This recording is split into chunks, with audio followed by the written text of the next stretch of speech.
Caribe. Es un gusto tenerlos en esta sesión número 9. Vamos a trabajar el día de hoy con la parte de gestión de alcance. Dixon pues les irá mostrando también acá en lo que tengo por acá, los lineamientos que siempre los repetimos a lo largo de todas las sesiones.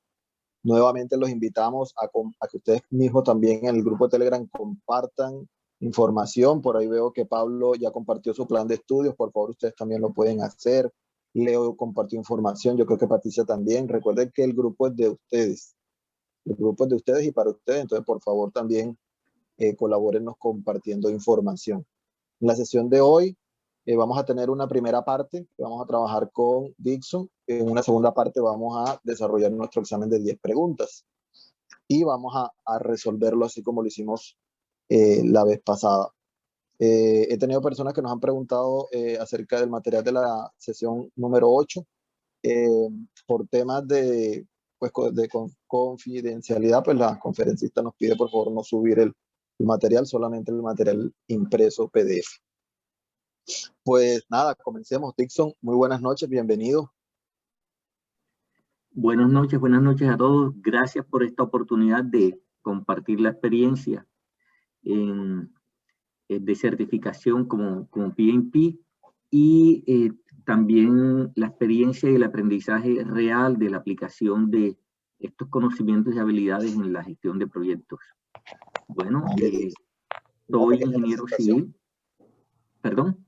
Una pequeña presentación y adelante. Correcto, soy ingeniero civil, especialista en gestión de proyectos, tengo un MBA en organizaciones y recientemente me certifiqué como PMP y como cuando te certificas pasan cosas muy buenas, ahora estoy estudiando para certificarme en proyectos de infraestructura con el BIP PM4R. Esto es una gran decisión que ustedes han tomado al decidir certificar sus habilidades y conocimientos en la gestión de proyectos y se abre un mundo maravilloso, tanto de oportunidades como un mejor nivel de desempeño en la profesión y reconocimiento que van a tener de todos sus correlacionados en el ejercicio profesional. Bien, entonces, sin más, entremos en materia. Este es el calendario o la programación que tenemos para marzo. Hoy estamos aquí en la sesión número 18. Hoy 18 estamos en la sesión 9, que es justamente cubrir la gestión del alcance, todo el área de conocimiento del alcance. Pues ya esto es lo anunciado anteriormente. Los lineamientos a los que hacía referencia Fabián, es muy importante comentarles que este grupo de estudio no reemplaza los cursos de preparación para la certificación PMP, tampoco es válido para presentarlo como un requisito de formación para el examen de certificación y no se entregan certificaciones. Su ingreso al grupo es voluntario gratuito, previo registro y aceptación de parte del capítulo PMI Caribe, Colombia. Es un complemento a su plan de estudio, es principalmente un grupo de relacionamiento para compartir lecciones aprendidas y experiencias de colegas que están en el mismo proceso o ya obtuvieron la certificación. Estos, digamos, son las herramientas para conectarnos en esta herramienta de seguimiento a la programación de las sesiones y los objetivos del grupo de autoestudio, que la tenemos aquí en Google. En el Google Drive pues están todas las programaciones y las sesiones que ya se han realizado de los grupos anteriores de autoestudios. El grupo de Telegram al que hizo referencia Fabián, recuerden que este grupo es nuestro y vamos a participar y a compartir la mayor información posible que sirva de apoyo para cada uno de los miembros en este proceso de formación. Y en el canal de YouTube, en la cuenta del capítulo, que se encuentran grabadas todas las sesiones ya realizadas, con excepción de las que Fabián ha indicado. Importante pues que se usará un simulador para crear actividades de simulación de 10 preguntas de sesión y esto también lo haremos en esta pregunta. Pues los integrantes del grupo ya los hemos formalizado y presentado antes, están todos disponibles y hoy les acompaño yo, Dixon Willy, con este proceso que es la gestión del alcance. No va a ser una clase magistral, por supuesto que no, pero sí vamos a repasar unos elementos muy rápidos. Recordar que esta área de conocimiento se compone de 6 procesos, que son planificar la gestión del alcance, recopilar los requisitos, definir el alcance, crear la EDT o Work Breakdown Structure, validar el alcance y controlar el alcance. Ustedes como muy juiciosos, supongo que ya los han estudiado todos y tendrán en este momento la capacidad de reconocer cuáles son las entradas de cada uno de esos procesos, 6 procesos, pero principalmente las salidas. Es quizás uno de los elementos de mayor importancia en la recordación. ¿Qué sale de cada proceso? ¿Cuáles son las entradas? Y cuáles son las técnicas y herramientas con las que se generan o podrían utilizarse para generar esas entradas.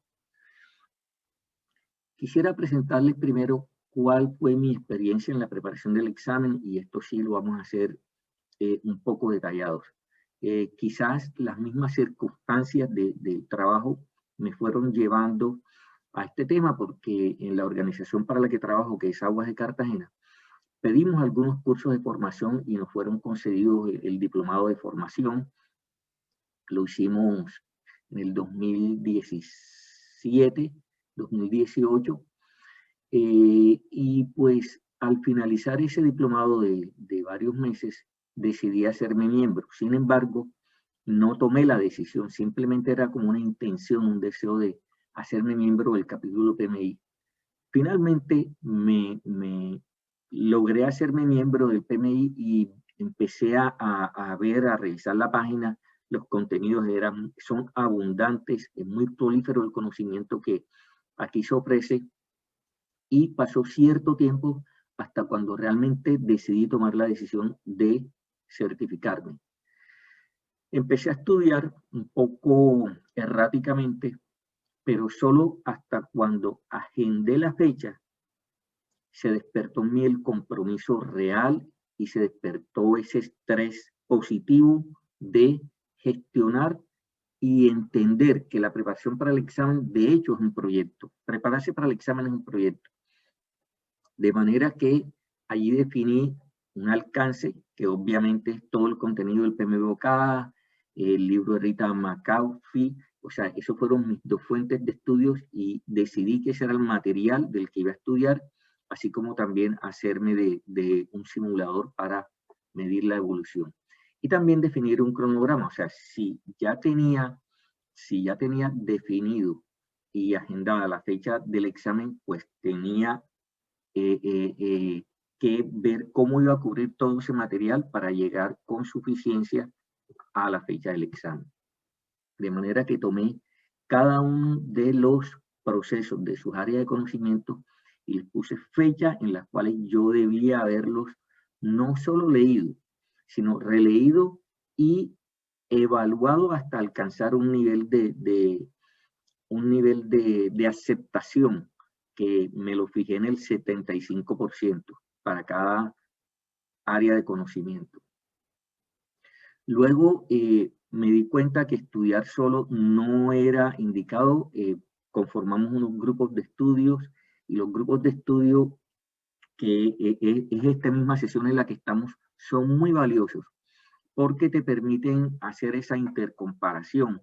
Cuando ver si tienes el nivel del grupo, tienes un nivel subestándar respecto del grupo, o por el contrario, estás sobre ese nivel y eso te da cierta confianza. Pero cuando alguien del grupo dice algo que tú no entiendes, no has leído, no te lo has tropezado, créeme que te genera un estrés positivo si lo sabes gestionar, y te direcciona inmediatamente a buscar ese tema, leerlo y aprenderlo. De manera que pertenecer a un grupo es de mucho valor en el proceso de formación. Luego de empezar a estudiar ya con el grupo, tú gestionas el alcance, o sea, te centras y enfocas en estudiar única y exclusivamente lo que tienes que estudiar, porque es que en internet vas a encontrar muchísimo material, vas a encontrar videos, vas a encontrar lecturas. En el mismo PMI vas a encontrar que hay estándares específicos para ciertos temas. Entonces debes recordar que tu alcance es exclusivamente el PMBOK y de pronto verlo desde otro referente, como puede ser Rita, como puede ser cualquiera de los otros autores, pero es el contenido del PMBOK. Sobre eso no puede haber distracción. Entonces tienes que controlar el alcance, así como también controlar el cronograma. ¿A qué hora estudias? Si trabajas, si requieres pedir vacaciones. Yo necesité pedir vacaciones.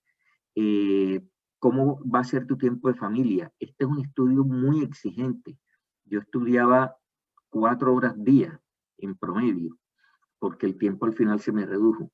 Y luego haces tus validaciones de calidad a ver si has alcanzado el nivel de aceptación en el conocimiento con los simuladores. Si la simulación de lo que ya debías haber completado no te da el 70, 75%, no es un nivel de suficiencia. Debes estudiar más y eso debe ser una regla de oro. Perdón, que se me adelantó la diapositiva, controlar el tiempo. Luego es importante que adquieras unas habilidades en la forma de responder las preguntas del examen. Y aquí quiero detenerme un poco porque lo primero que hay que tener en cuenta es que tú vas a responder durante 4 horas un examen de 200 preguntas y tienes en promedio 72 segundos por pregunta. Esto lo tienes que controlar muy bien. Y cuando sea el momento del examen, en alguna parte visible cerca del sitio donde estés tomando el examen, debes tener un reloj que te controle eso. Cuando sean 25 minutos, sabes cuántas preguntas debe llevar respondidas y ese tiempo tienes que ir administrándolo durante el desarrollo del examen. Otro tema que me permito recomendarles porque me fue de mucha utilidad es que primero debes leer la pregunta, que normalmente se encuentra al final del párrafo de toda la pregunta. Y es muy posible que solo la pregunta sea suficiente para responder.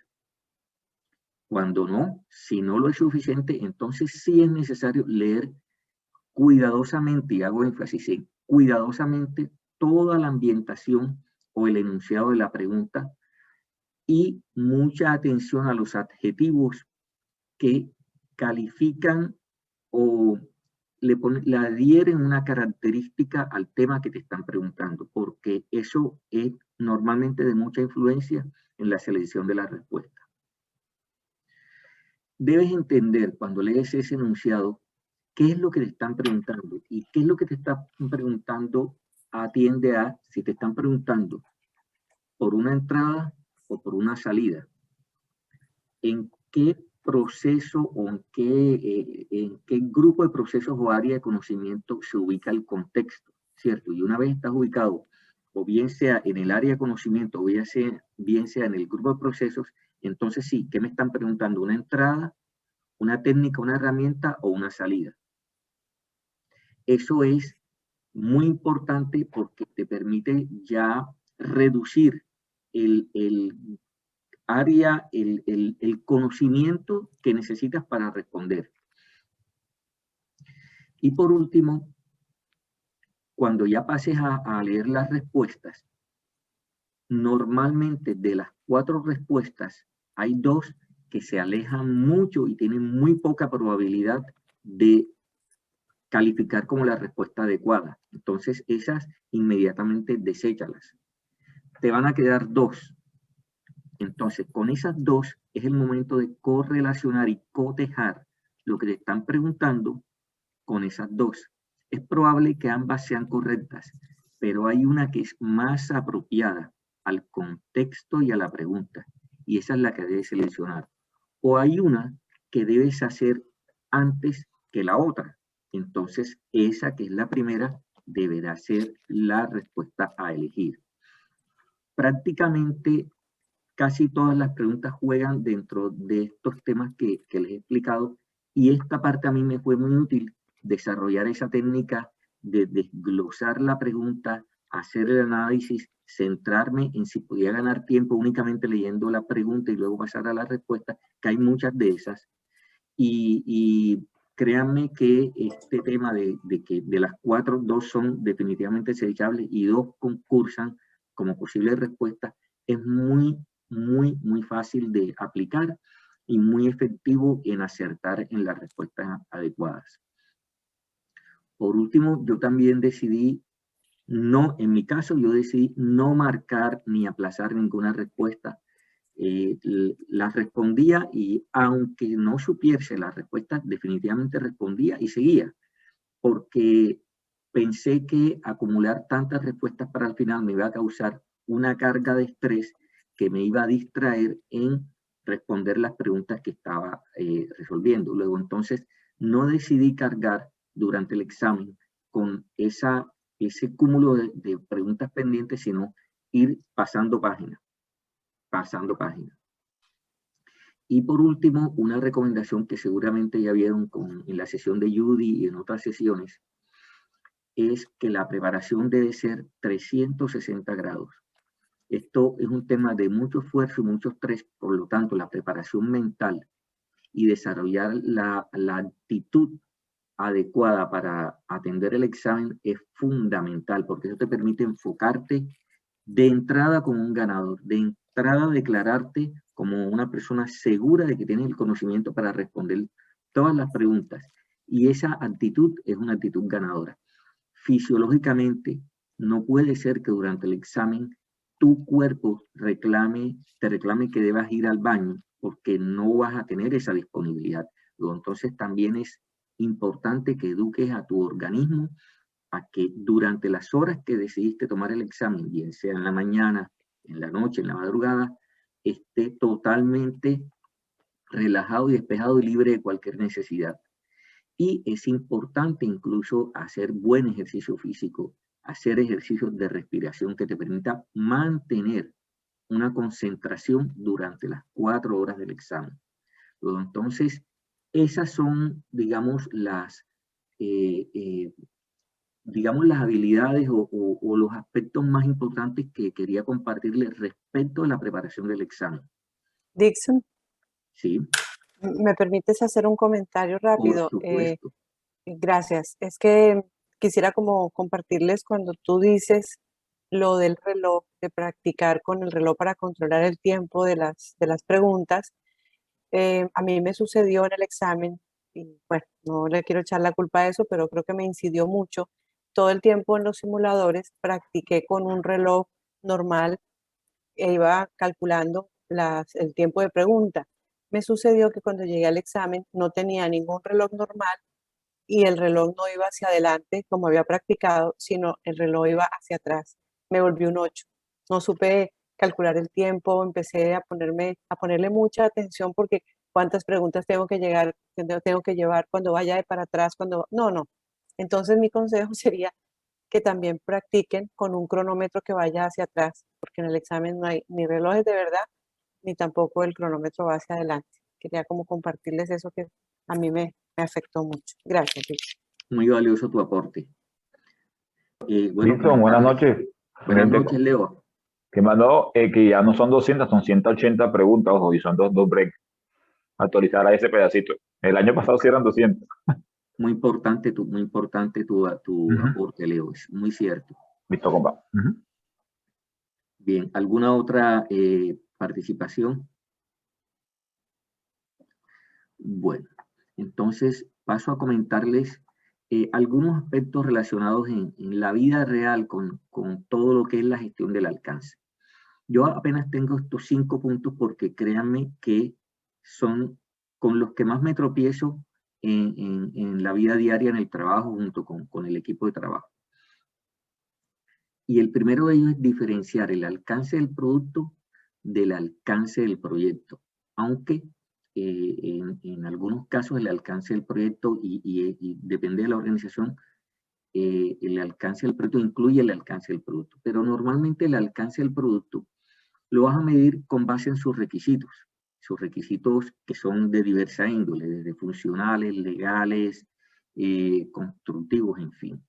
Pero el alcance del proyecto lo mides respecto del plan de gestión del proyecto y eso sí tiene que ver con todo lo que tienes que hacer dentro del proyecto para lograr ese entregable, ese elemento o ese servicio que constituye el proyecto como tal. esa diferencia es bueno tenerla clara, porque en mi caso yo entendía que el alcance se limitaba al del producto y nunca consideré que todo lo que había que hacer para constituir ese producto y entregarlo al cliente, también era ese alcance del proyecto era de vital importancia tenerlo claro y también poder gestionarlo. Entender también la diferencia entre los proyectos ágiles y los proyectos predictivos. Mi costumbre, que son proyectos de infraestructura, todos son predictivos, pero por diversas razones en la organización ha sido necesario participar en algunos proyectos de tecnología, de transferencia de tecnología, de investigación, de innovación propiamente dicho, y la diferencia es muy importante. Mientras en los predictivos bajas por la escalera que nos muestra el PMI porque todo lo defines desde el principio en cuanto al alcance. En los ágiles el alcance se va definiendo en cada uno de las iteraciones de los ciclos y lo vas definiendo junto con el cliente. Es iterativo, es incremental y realmente el alcance lo logras cuando entregas ya partes funcionales, cuando logras un prototipo, cuando superas unas pruebas, vas logrando constituir y entregar el alcance a ese cliente. De manera que es muy importante tener claro que en el predictivo el alcance lo defines al principio. En los proyectos ágiles los vas definiendo en la medida que vas avanzando con el proyecto. Aunque en los ágiles todos los procesos del alcance también se dan, pero se dan de manera un poco diferente que en los predictivos donde todo está, valga la redundancia, predeterminado. Valorar la importancia del plan de gestión de los requisitos. ¿Por qué? Porque los requisitos no son solo los funcionales, ya lo decíamos. Los requisitos deben cubrir los intereses de todas las partes interesadas. Y esto es muy importante. En nuestro caso, que son proyectos de infraestructura, no acostumbrábamos a incluir como parte del proyecto los intereses de la comunidad, por ejemplo. Y valga decir que en muchas ocasiones las expectativas que la comunidad tiene sobre el desarrollo de un proyecto de infraestructura excede el gobierno de la organización que va a ejecutar el proyecto, como es nuestro caso. Normalmente las comunidades empiezan a pedirte temas que son de responsabilidad del gobierno, del ordenador del gasto local, de la alcaldía, por ejemplo, y que nosotros como ejecutores no podemos dar cabida dentro del alcance a esos aspectos. Pero hay otros aspectos que sí son de absoluta ocupación y del alcance del proyecto que deben ser considerados desde el principio y no enfrentarte a esos requisitos al momento de realizar la socialización del proyecto. ¿Por qué? Porque te va a implicar indiscutiblemente cambios, te va a implicar fricción, te va a implicar problemas de presupuesto con la dirección de la organización. Entonces, considerar los requisitos de todas las partes interesadas desde la planificación del proyecto, desde el proceso de recopilación de requisitos, es una tarea vital e importante.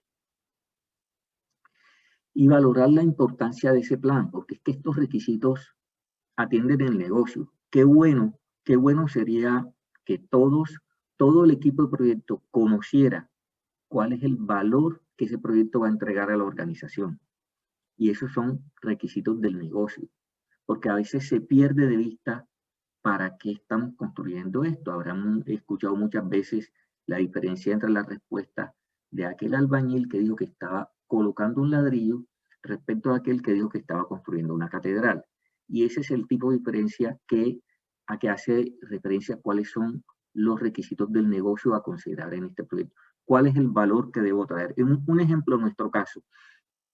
Estamos a veces sustituyendo una tubería porque definitivamente tiene muchas fugas, pero desconocemos cuántos metros cúbicos diarios o mensuales deben recuperarse con esa sustitución. Y entender eso, que eso sería un requisito de negocio, entender eso nos da una cuenta de cuál es la pérdida que se va a recuperar con ello. Y nos dice a todo el equipo de proyecto cuáles son los cuidados adicionales que de pronto no están documentados, que deberían tenerse para no dejar potenciales fallas que vayan en contra de ese requisito de lograr la recuperación. Obviamente los requisitos de los interesados, ya los mencionamos, los requisitos de las soluciones, ¿sí? De la solución misma, del producto que se va a entregar, digamos, de la funcionalidad o de lo que no se le debe adicionar como funcionalidad a lo que estás construyendo. Eso es muy importante. Los requisitos de la transición, cuando partes de la situación actual a la final, que es la entrega y cierre del proyecto. ¿Qué hay en el centro durante esa etapa de desarrollo del proyecto, de construcción del proyecto? ¿Cómo va a ser esa migración de la situación actual hasta la situación definitiva al momento del cierre del proyecto? Es muy importante porque también hace parte de los requisitos. Un ejemplo, si vas a realizar un montaje de una parte industrial, ¿cómo vas a realizar el izaje, por ejemplo, de una chimenea? Considerar que la chimenea entonces durante su proceso de construcción deberá tener unas orejas para poder hacer la transición desde su posición horizontal hasta su posición vertical. Todos esos puntos de izaje son parte de esa transición y son requisitos que deben tenerse en consideración en el proyecto. El diseñador no puede olvidar que para materializar ese diseño hay un constructor y que este constructor tiene unos requisitos. Entonces, a eso hace referencia esos requisitos de transición y preparación para la transformación del diseño en realidad. Bueno, finalmente los requisitos mismos del proyecto y los de calidad sí no los discute nadie, porque son aquellos que definen los criterios de aceptación, cómo se mide para aceptar, para, digamos,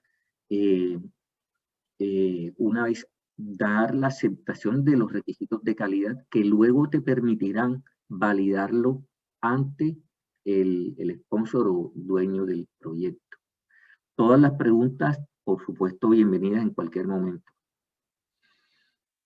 La valoración de la ADT. La ADT es una de las herramientas realmente más simpáticas y más útiles de la gestión de proyectos porque te permite un diálogo instantáneo con el cliente, en general con los interesados, con cualquiera de los interesados, con tu equipo de trabajo. Cuando tú presentas la ADT, en una sola captura tienes todo el proyecto y es una herramienta valiosísima de comunicación. Incluso de reporte a veces sobre la misma ADT puedes hacer reportes de porcentajes de avance, de algunos temas. Aprendemos a valorar la estructura de división del trabajo como una pieza de comunicación 1A. Eso pues lo he aprendido y lo valoro mucho, es parte de mi experiencia personal. Y por último, la importancia de validar el alcance y la importancia de validar el alcance en cada cierre de fase o entregable del proyecto. No podemos perder de vista que en la medida en que se le dé participación al cliente y a todas las partes interesadas en que cada uno de los entregables o fases se está logrando y cumplen sus requisitos de calidad y luego participarles de eso para que no le parezca extraño que ya has logrado eso y que ha llegado el momento de la validación de ese elemento o de ese entregable ante él. Es muy importante la comunicación respecto de cómo se va logrando ese cumplimiento de calidad, esa aceptación de calidad y cuando le anuncias que ya estás listo para validar ese entregable ante él, pues no le parezca extraño y no tenga que hacer muchas preguntas sobre qué pasó y cómo llegaste hasta ese punto que él no se enteró. Bueno, pero para eso están justamente el plan de comunicación y los reportes sobre todo el progreso y avance del proyecto. Respecto del alcance, esto es lo que más, en mi experiencia particular, he reconocido y he marcado como valioso. Por supuesto que hay mucha información sobre los 6 procesos del alcance. El otro que debo recordarles y que lo utilizamos muchísimo está relacionado con la gestión del cambio. No puede haber cambios en el alcance si no pasan por el proceso de gestión integrado de cambios. Es valiosísimo esa formalidad. Recuerden que debe haber un equipo constituido con toda la gobernabilidad necesaria para someter los cambios a ese proceso riguroso de revisión, valoración de sus impactos y finalmente aprobación. Esa es la única manera de mantener el proyecto sin corrupción de su alcance, es el término que se utiliza, mientras exista un debido proceso para gestionar estos cambios. Bien. No quiero ser yo el único en intervenir, así que si alguien tiene preguntas, bienvenidas, las escuchamos y trataremos de resolverlas.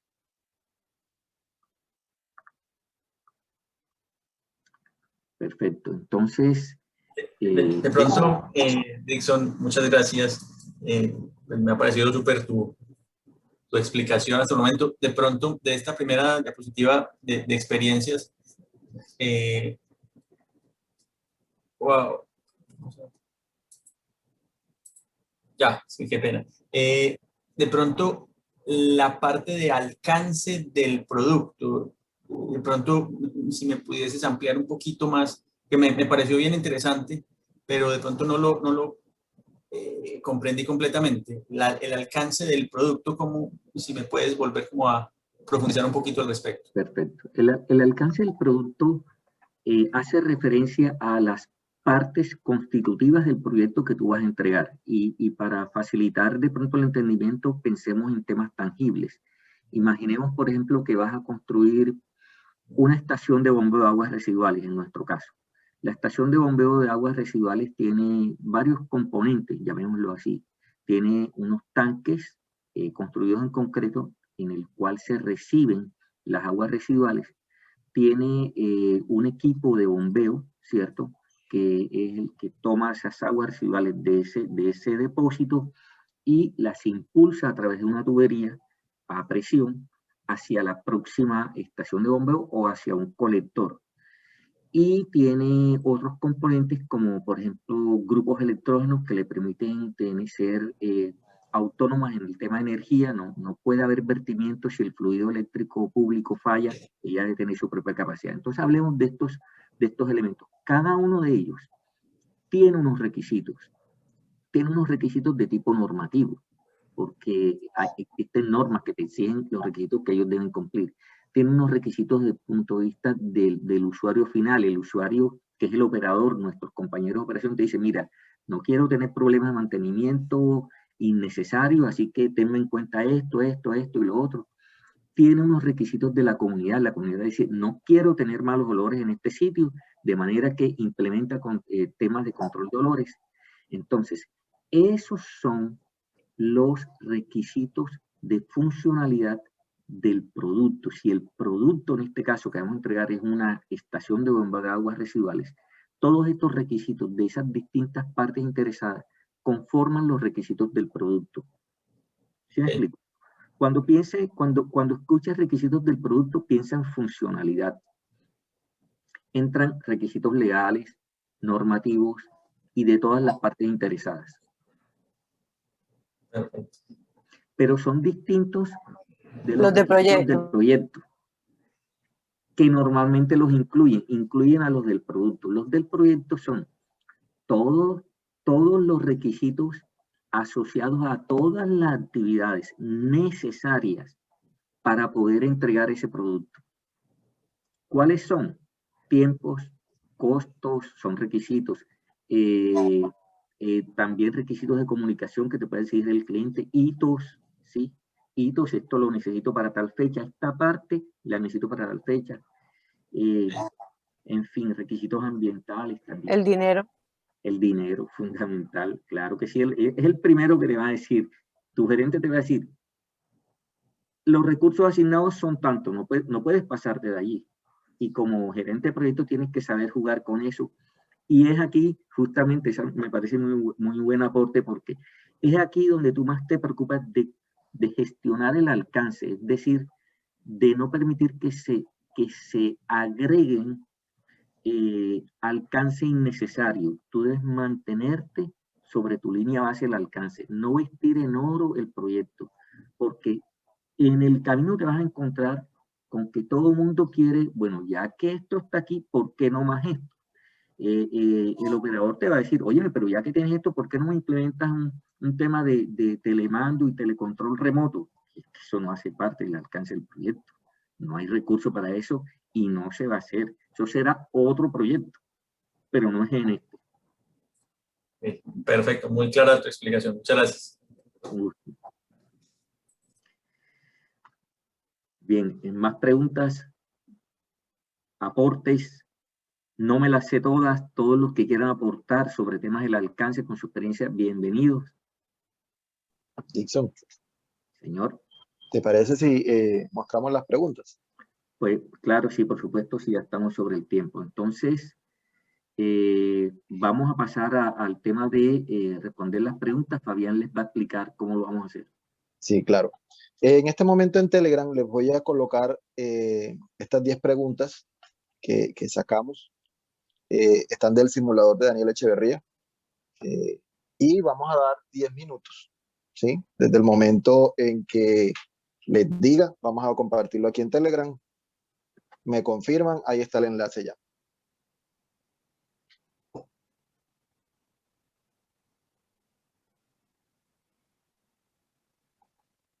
¿Me confirman que les llegó?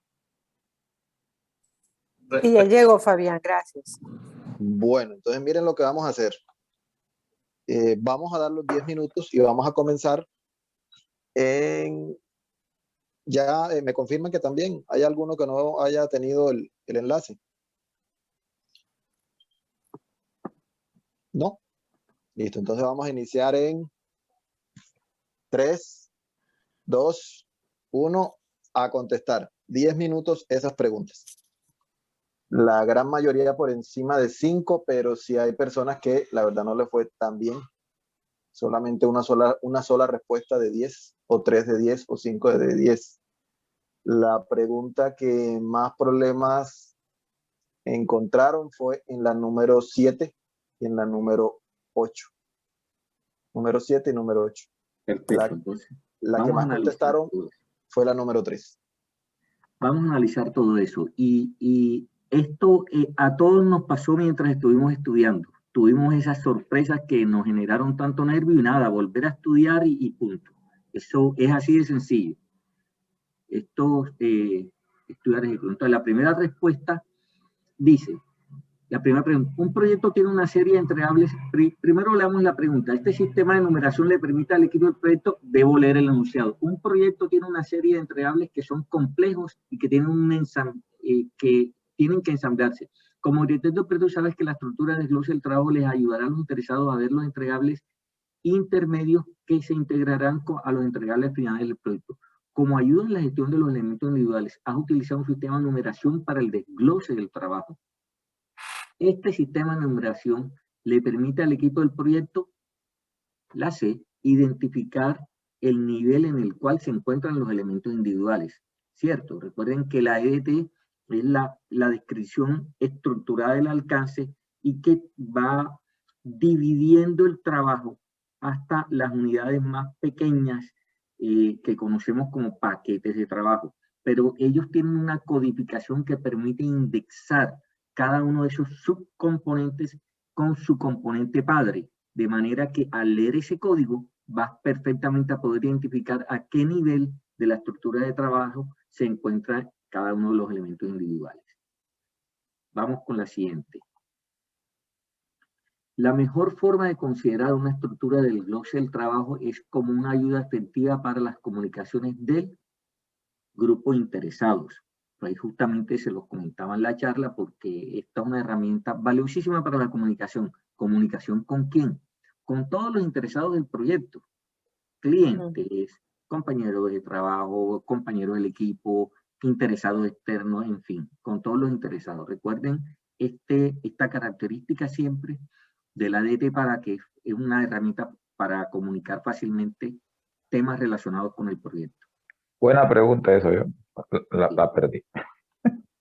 Bueno, nada, Leo, a todos nos pasa. Tercero, le damos la pregunta, ¿cuál de las siguientes es una salida clave del proceso de validar el alcance? Aquí hay un ejemplo, no tengo que leer nada de lo que está arriba. Entonces, pasa la respuesta. La A, un plan de gestión del alcance es más completo. La B, la aceptación del cliente de los interesados. Esta me parecería probable, ¿cierto? La A, de los entregables. Exacto, los entregables del proyecto. La C, el análisis de los requisitos, me parece. La D, confirmación del enunciado del alcance del proyecto.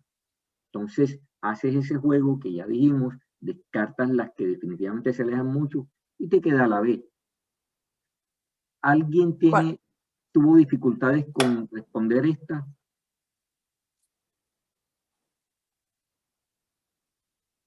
Fíjense que le están preguntando claramente cuál de las siguientes es una salida clave del proceso de validar el alcance. Entonces, si ustedes van al proceso de validar el alcance, buscan las salidas, encontrarán que este es el proceso mediante el cual ustedes, una vez han recibido de calidad el entregable ya verificado de que cumple con todos los requisitos de calidad, quiere decir que está listo, entonces está disponible para ser validado ante el cliente. Y eso se hace justamente para que lo acepten, ¿no? Eso se hace justamente con el proceso de validar el alcance. Eso jamás se le va a olvidar. Dixon, como tú dices que hay dos, ¿cierto? Que en cada pregunta, una de las guías es que hay dos que pueden ser. ¿Cuál sería la otra que puede estar con la B? Fíjate que La D. Exacto. La D se aproxima un poco, pero todavía está distante. Y las demás sí que nada que ver. Ni la A ni la C, la A y la C, nada que ver con el proceso de validar el alcance.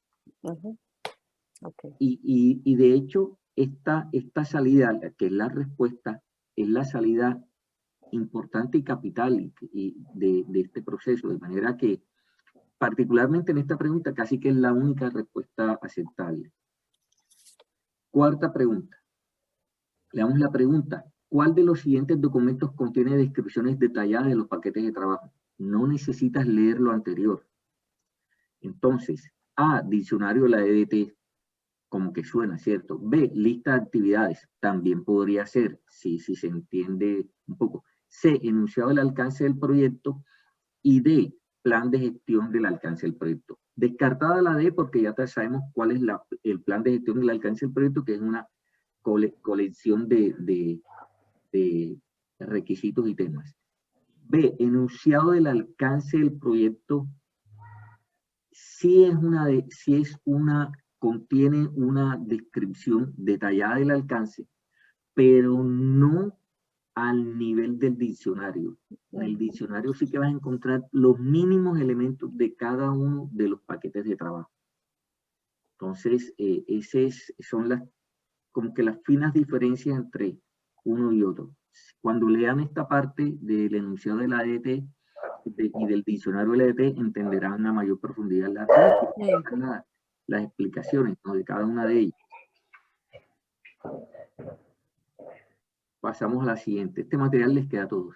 ¿Durante cuál parte del proceso de dirección de proyectos se crea el enunciado del alcance del proyecto? Creo que en esta todos debió irles muy bien.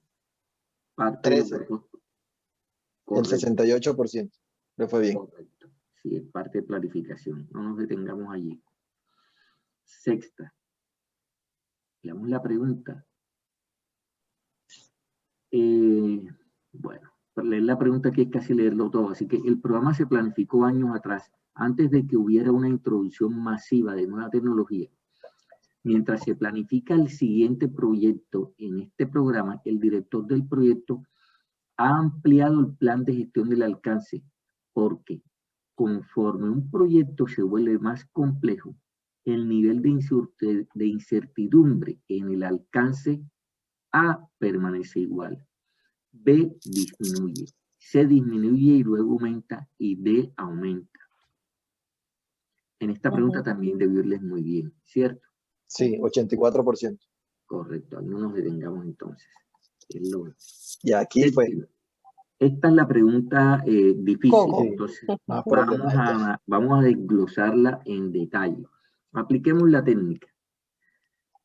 Si lees la pregunta, lo mejor que el director del proyecto puede hacer es, no tienes elementos para responderla, entonces hay que leerla por completo y leámosla cuidadosamente. Durante una reunión con algunos de los interesados del proyecto, se le pide al director del proyecto añadir trabajo al alcance del proyecto. Está claro, ¿no? Unos interesados le están pidiendo al director que añada alcance. El director del proyecto tuvo acceso a correspondencia sobre el proyecto antes de que el acta de constitución del proyecto se firmara. Como buena labor de un buen director, documentarse y leer toda la información previa antes de preparar el acta de constitución, que normalmente la prepara el director para que la firme el sponsor, de manera que se documentó bien y encontró ese elemento que ya había un antecedente de que, y recuerda que el patrocinador negó específicamente el financiamiento para el alcance mencionado por estos interesados. Ahora sí, lo mejor que el director del proyecto puede hacer es A, dejar que el patrocinador se entere de la solicitud de los interesados. Podría ser. B, evaluar el impacto de añadir el alcance. También podría ser, y créanme que esta tiene muchas probabilidades. Porque recuerden que ante cualquier solicitud de cambio, ¿cuál es la primera tarea del director del proyecto? Evaluarlo. El impacto. Entonces, ojo que Eso confunde full. Exactamente. Porque uno siempre se va como a eso. Como primero venga, miro a ver cuál es el problema. Exactamente. Así que seguramente muchos marcaron esa y no estaban muy lejos.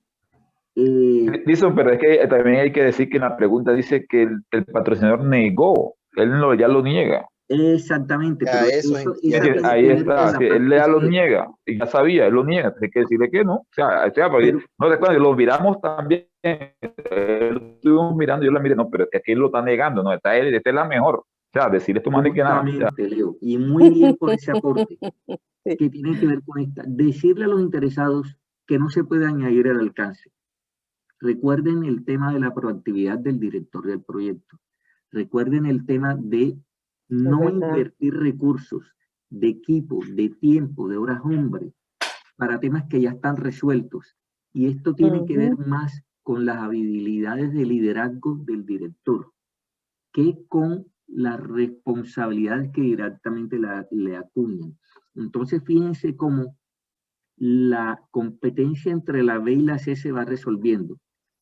Es un tema de ser proactivo, es un tema de liderazgo, es un tema de no invertir recursos en temas que ya están resueltos.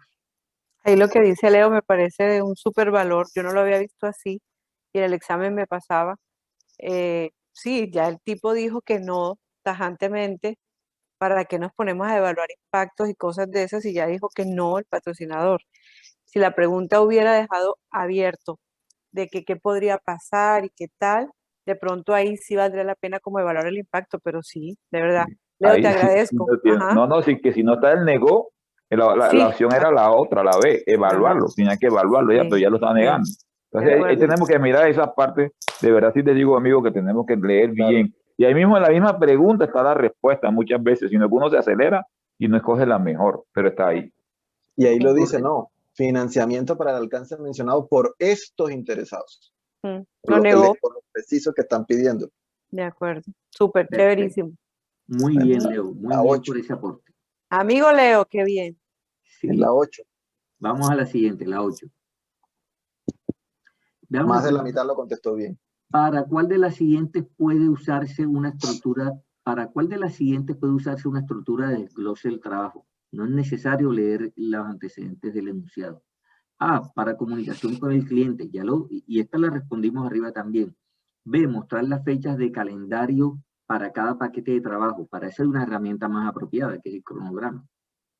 C, identificar los gerentes funcionales para cada miembro del equipo. Nada que ver, eso no tiene nada que ver con la OBS.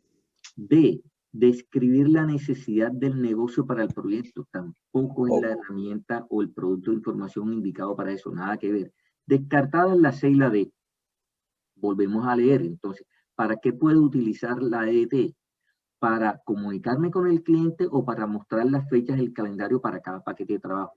Para mostrar las fechas del calendario para cada paquete de trabajo tenemos el cronograma y cualquiera de sus resúmenes o informes, que son pertinentes para el tema de tiempos y fechas, ¿cierto? Aunque tú también podrías utilizar la EDT para eso, pero no es la herramienta más indicada. Mientras, recuerden siempre que la EDT es, por excelencia, un producto de información que facilita la comunicación con todos los interesados. Así la respondimos arriba, con los interesados. Pero aquí hacen referencia a uno de los interesados, que es el cliente. Entonces, no hay más opción que la A. Y creo que la mayoría la respondió bien. Sí, la mayoría. Perfecto. Vamos a acelerar un poquito que ya estamos sobre el tiempo. La 9, ya nos pasamos 4 minutos.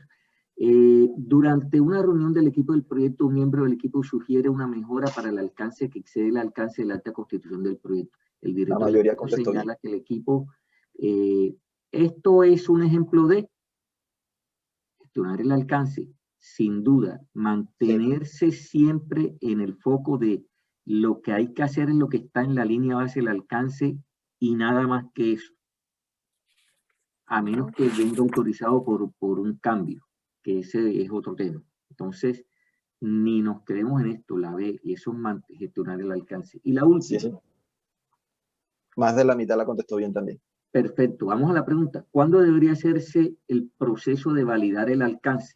Recuerden que validar el alcance es formalizar la entrega al cliente de una fase o parte del proyecto, o de un entregable del proyecto. Entonces, justamente enlace al final de cada fase del proyecto.